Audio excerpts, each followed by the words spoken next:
नमस्कार स्वामी भक्तांनो, आजच्या व्हिडिओमध्ये तुमचं खूप मनापासून स्वागत करते आणि आजच्या व्हिडिओला सुरुवात करते।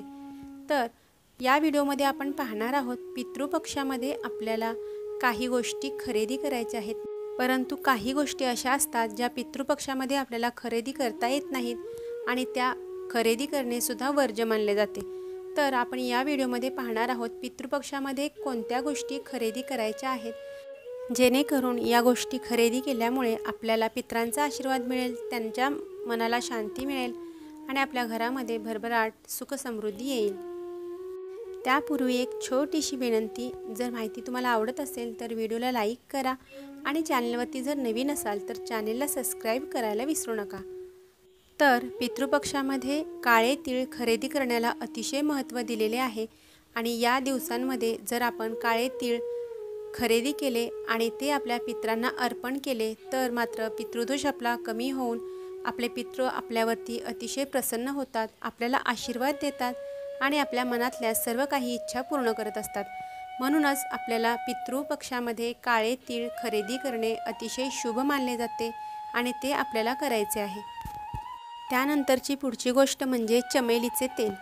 तर चमेलीचे तेल आपण पितृपक्षामध्ये आवर्जून खरेदी करावे, कारण असे केल्याने आणि ते पितरांना आपल्या अर्पण केल्याने आपल्या पितरांच्या मनाला शांती मिळत असते।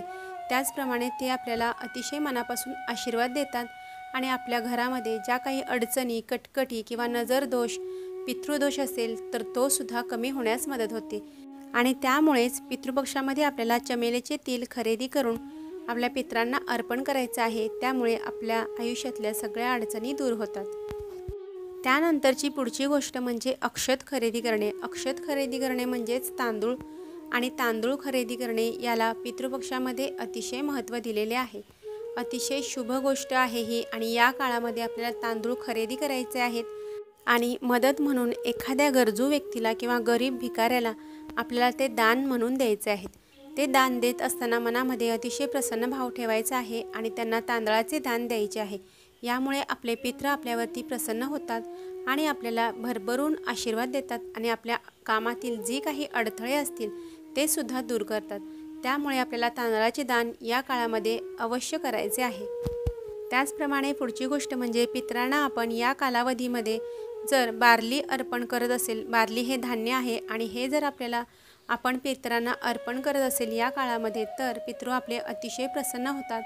त्याचप्रमाणे बार्लीला अतिशय पवित्र मानले जाते, त्यामुळे हे आपल्या पितरांना अर्पण केल्याने आपल्या घरातल्या सगळ्या कटकटी, नजरबाधा, करणीदोष, हे सर्व काही दोष असतील ते सुद्धा दूर होण्यास मदत होते। पितरांचा भरभरून आशीर्वाद मिळतो आणि आपल्या कामातील अडथळे सुद्धा दूर होत असतात। तर पितृपक्षामध्ये या गोष्टी आपल्याला खरेदी करायच्या आहेत आणि त्या आवर्जून खरेदी करून आपल्याला पितरांना सुद्धा अर्पण करायचे आहेत। या काळामध्ये कोणाशी भांडणतंटा अजिबात करू नये, घरातलं वातावरण अतिशय प्रसन्न ठेवावं आणि आपल्या घरामध्ये आनंदानं हसत खेळत वातावरण निर्माण करावं, जेणेकरून आपले पितृ येतील आणि आपल्याला आशीर्वाद देऊन जातील।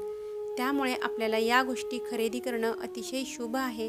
यामधली कोणतीही एक वस्तू तुम्ही खरेदी केली आणि पितरांना अर्पण केली तरीही चालेल, त्यामुळे त्यांच्या आशीर्वादामुळे आपल्या घरामध्ये भरभराट होते, आपल्या सगळ्या अडचणी दूर होत असतात।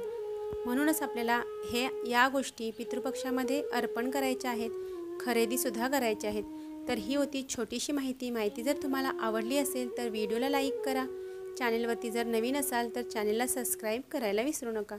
तोपर्यंत सर्वांना श्री स्वामी समर्थ, श्री गुरुदेव दत्त।